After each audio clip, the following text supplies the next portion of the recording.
Welcome to an NGWA industry connected video. My name is John Fowler. I'm a safety manager with National Exploration Wells and Pumps. I'm a certified safety professional and I'm a certified mine safety professional. I've been in the drilling industry now for a little over 20 years, from oil and gas to science drilling in the Arctic and Antarctic. And then for the past 15 years, I've been in mineral exploration. Today, what I'm going to talk about is near misses and hazards, and the importance of the communication of near misses and hazards to not only management, but to the rest of the company as well, to other crews if you have other crews working. Now, MSHA and OSHA both require workplaces that are free from known hazards. They word it a little bit differently, but the key is that you have to know about the hazards. So how do you know about the hazards? You know about them from the crews turning them in. It's important, though, to understand the difference between near misses and hazards. A near miss, the way that we like to describe a near miss here at National, a near miss is something that makes you go, ah, and jump out of the way. That is a near miss.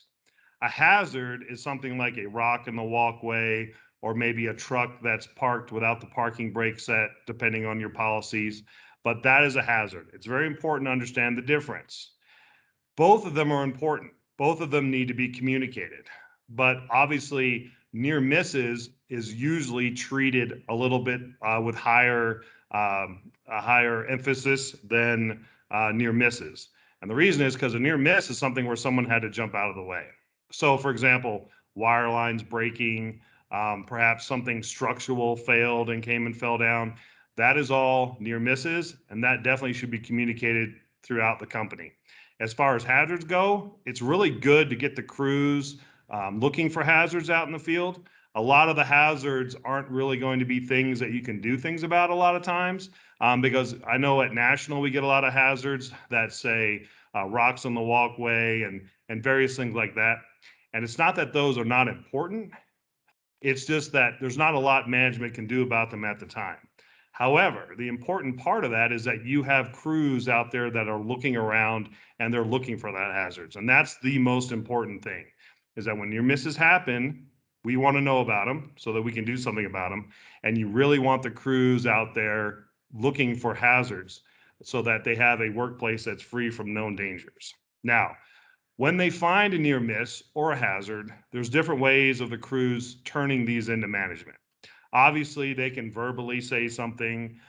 They can write them down on paper. There's a lot of companies out there that have near miss and hazard reporting forms, and they're paper forms where the crews will write it down and maybe scan it in, take a picture of it and send it in.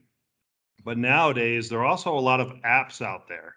And I know that drilling never really, I know a lot of the drillers out there never really enjoy the technological side, getting into apps and whatnot. But there are some really good apps out there which will allow you to fill out near misses. And then with this, a simple press of a button, have those near misses submitted back into management. And it's nice because most of them you can build the forms however you want. So what's some of the information that you're looking for? Well, if there is a near miss that happens, obviously you want to know what it is that happened. So you want to have the crews write down what happened. And then it's always a really good idea to get the crews thinking about, well, what could have happened? So on national near miss forums, for example, it's going to ask you what happened out there. Well, the wire line broke. Then it's going to ask you, okay, well, what could have happened? What could have been damaged? Who could have been hurt? That's getting the crews thinking.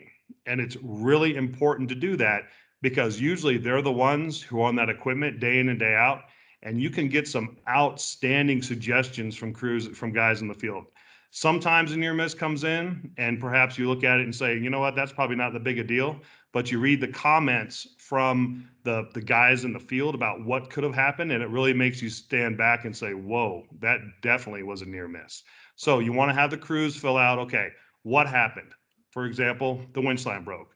Well, what could have happened? Well, at the moment, the reason when the winch line broke, it was holding up a certain tool, or maybe we were tailing in some casing with it or something like that. And then all of a sudden you say, oh, okay.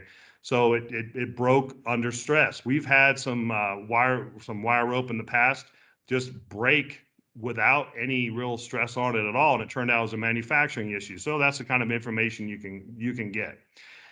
And then once you had the crews fill that out, in my opinion, it's always very important to make sure that whoever's the supervisor out there actually signs off on that near miss, because you want to make sure that he knows what's going on, right? So whether that's a driller, whether you've got some sort of field supervisor on the rig, but whoever it is running that rig should definitely look over those near misses and sign off that they've seen them before they turn them in.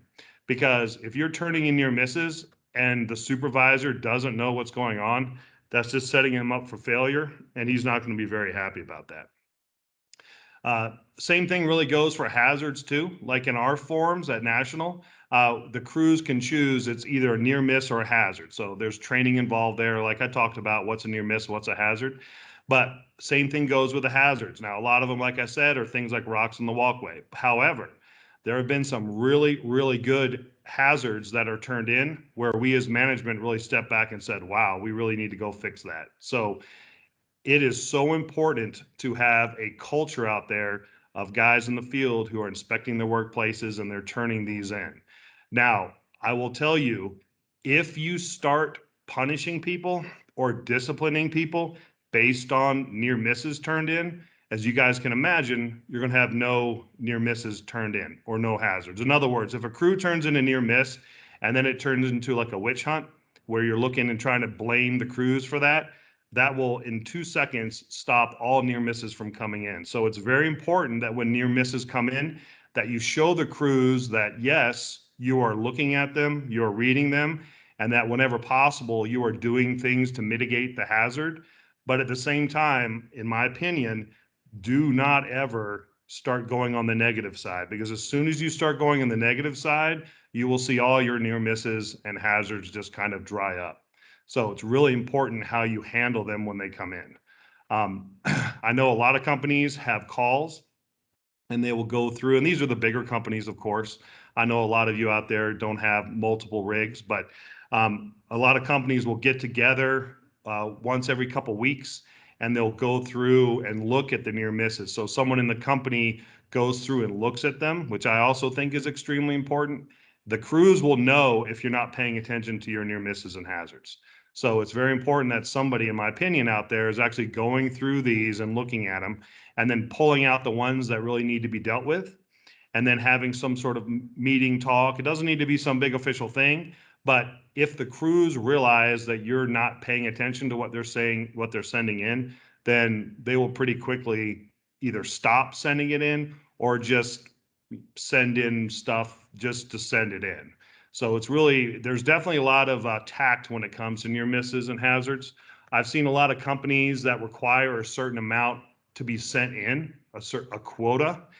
And there's, of course, as you can imagine, good things and bad things to that.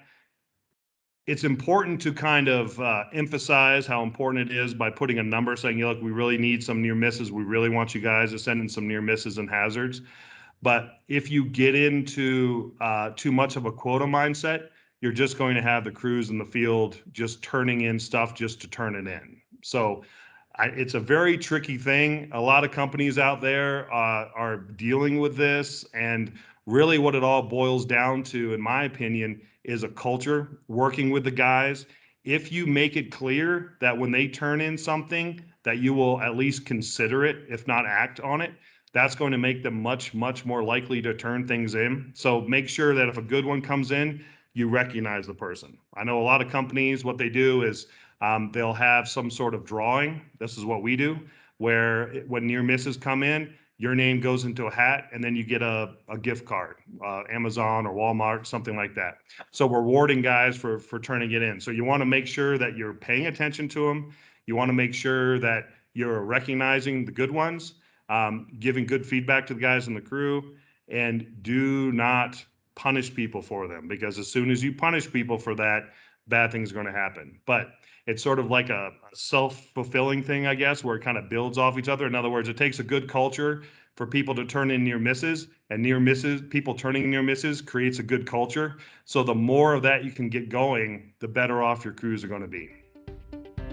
Well, thank you for listening and be safe out there.